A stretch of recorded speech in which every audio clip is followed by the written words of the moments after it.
Listening something new every day makes our day more fantastic and interesting.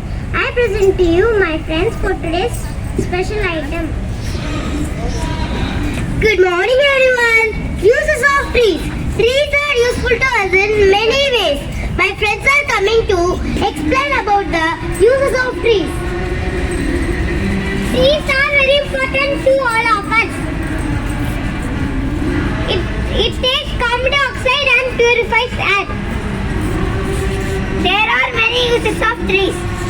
Trees help us in prevention of soil erosion. Trees give oxygen to breathe. Trees give fruit and vegetables. Trees give medicine. Trees give paper. Trees give medicines to us. Trees give shade and shelters. Trees give us furniture. It helps in flood prevention.